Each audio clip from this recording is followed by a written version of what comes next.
أهلاً بيكم في تحليل جديد لقضية معقدة. النهاردة هنغوص في قضية من طنجة في المغرب سنة 2013. القصة دي عرفناها من قناة متخصصة في الجرائم المغربية اللي بتبدأ كأنها حادثة بيت عادية جداً، يعني زوجة توفت في الحمام، يمكن اختناق، لكن الموضوع ده بيتطور بسرعة لحاجة تانية خالص. مهمتنا بقى هي إننا نمشي ورا الأدلة دي ونشوف إزاي كشفت الحقيقة. خلينا نبدأ من مسرح الجريمة نفسه.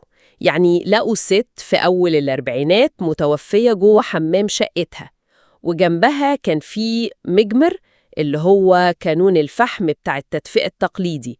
فالانطباع الأول كان إيه؟ أكيد اختناق بالغاز، صح؟ بالظبط. ده التفسير الأولي اللي يجي في بال أي حد. وزوجها اللي هو في نص الأربعينات كان عنده حجة غياب جاهزة. قال إنه ما كانش موجود أصلا في البيت، كان بيغطي شيفت شغل لأخوه اللي كان عيان في مخزن، وكمان زود إنه حذر مراته كذا مرة من موضوع المجمر ده في الحمام. فالقصة تبدو متماسكة جدا، يمكن زيادة عن اللزوم. واللي يخلي الواحد يقلق أكتر إن أخت الزوجة اللي كانت عايشة معاهم وهي اللي لقت الجثة كلامها كان متناقض شوية. يعني قالت كلام مختلف عن إزاي دخلت الحمام. هل زقت الباب جامد ولا كان مفتوح شوية؟ التفاصيل الصغيرة دي هي اللي خلت المحققين يركزوا.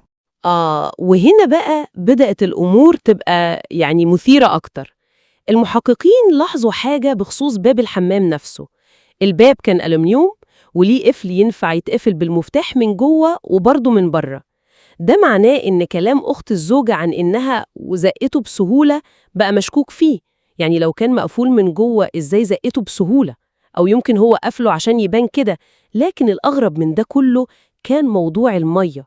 كمية مية كبيرة كانت متسربة من تحت عتبة الباب لبره الحمام، والباب ده أصلاً كان فيه كاوتش من تحت عشان يمنع تسريب المية. فإزاي كل المية دي تخرج؟ الشرطة بعدين عملوا تجربة بسيطة، كبوا مية جوه الحمام وقفلوا الباب. تقريباً مفيش حاجة اتسربت، ففي حاجة مش منطقية هنا. تماماً. واللغز طلع بره الحمام كمان. في المطبخ وتحديداً في سلة الزبالة لقوا حتة سكوتش كبيرة من النوع العريض التخين ده اللي بيستخدموه في المصانع عشان يقفلوا الكراتين وكده. الشريط كان مستعمل ومكرمش وعليه بقع خفيفة شبه الدم، وكمان وده الأهم كان لازق فيه خصل شعر طويلة غامقة. يا خبر! شعر ودم على سكوتش في الزبالة! إيه علاقة ده كله بوفاة بسبب اختناق في الحمام؟ اللغز بيزيد. بالظبط. وهنا بقى حجة غياب الزوج بدأت تقع خالص. فاكرة لما قلتي إنه ادعى إنه راح المخزن الساعة 7 بالليل؟ طيب، أخت الزوجة أكدت إنها سابته في البيت قاعد مرتاح بيتفرج على التلفزيون حوالي الساعة 8:30 أو 9 بالليل قبل ما هي تروح شغلها. إزاي يكون في البيت بعد ساعة ونص أو ساعتين من الوقت اللي قال إنه راح فيه الشغل؟ هنا في تناقض كبير. والضربة القاضية بقى جت من كاميرات المراقبة بتاعت المخزن. الكاميرات ما بينتش إنه وصل 7 مساء خالص، لا ده وصل قرب نص الليل. والأكتر من كده، الكاميرات صورته وهو بيقابل أخوه اللي هو المفروض عيان، وسمعوه وهو بيقول له يمشي ويلتزم بقصة المرض دي عشان يبرر غيابه ويغطوا عليه. وعشان يتأكدوا أكتر، سجلات المكالمات بينت إنه مفيش أي اتصال حصل بين الأخين في اليوم ده عشان يرتبوا أي تغطية شغل ولا حاجة. القصة كلها كانت متفبركة. ياه، يعني الموضوع كله كان تمثيلية من الأول للآخر؟ بالظبط. وقدام الأدلة دي كلها الزوج انهار واعترف بكل حاجة. طب إيه اللي حصل أصلاً؟ إيه سبب الجريمة دي؟ القصة بدأت بخناقة بينه وبين مراته. شكلهم اختلفوا على فلوس سكوتش كانت الزوجة بتجيبه من المصنع اللي بتشتغل فيه عشان هو يبيعه، وفي وسط الخناقة زقها جامد فوقعت وراسها اتخبطت في عتبة باب أوضة النوم. يا لطيف، خبطة في الراس؟ وهو بقى سواء افتكر إنها ماتت أو خاف إنها تصحى وتصرخ وتفضحه، قرر يخفي الموضوع ويعمل قصة الحادثة دي. سحبها للحمام وقلع هدومها وبدأ يكب عليها مية كتير بدله، وده اللي يفسر كمية المية الرهيبة اللي طلعت بره الباب اللي كان سايبه مفتوح وهو بيعمل كده. والسكوتش استخدمه في إيه؟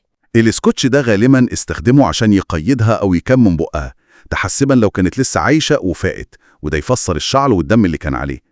وبعدين حط المجمر جنبها عشان يكمل قصة الاختناق، ورمى السكوتش في زبالة المطبخ بعيد عن الحمام. وبعدها كلم أخوه عشان يرتبوا حجة الغياب. والطب الشرعي أكد كلامه ده؟ تماماً. تقرير الطب الشرعي قطع الشك باليقين. سبب الوفاة كان ضربة في الراس عملت نزيف داخلي، مش اختناق بغاز الفحم خالص. والخبطة نفسها ممكن كانت صغيرة ومش باينة قوي بالعين بعد ما غسل الجثة بالمية دي كلها. يعني اللي كان باين حادثة عادية ومأساوية طلع جريمة قتل متخطط لها ومتنفذة بدم بارد عشان يخفي خبطة حصلت وقت خناقة. فعلاً. القضية دي بتورينا قد إيه التشكيك في الروايات الأولى مهم. التركيز على التفاصيل الصغيرة اللي تبان مش منطقية زي المية اللي اتسربت، قفل الباب، حتة الاسكوتش اللي في المطبخ، هو ده اللي ممكن يفك أي لغز. بالظبط، قوة الملاحظة وإن الواحد ما يستسهلش التفسيرات الأولانية. حتة السكوتش دي كانت دليل قوي جدا، زيها زي الكاميرات بالظبط. وده بيخلينا نفكر في الدافع الحقيقي ورا الجريمة. يعني هل فكرة إنه يخلص من مراته كانت في دماغه من زمان، يمكن بسبب مشاكلهم والعلاقة المتوترة اللي الكل كان عارفها؟ ولا القتل كان قرار لحظي بسبب الخوف والارتباك بعد الخبطة اللي حصلت بالغلط دي؟ سؤال مهم فعلا. مع إن الأدلة خصوصاً موضوع السكوتش وترتيب القصة مع أخوه بتقول بقوة إن نية القتل وإخفاء الجريمة جات بعد الخبطة، لكن برضو تاريخ العلاقة المضطرب بينهم ده عامل ما نقدرش نتجاهله. ده بيفكرنا إن دوافع البني آدمين ممكن تكون معقدة زي الأدلة نفسها بالظبط.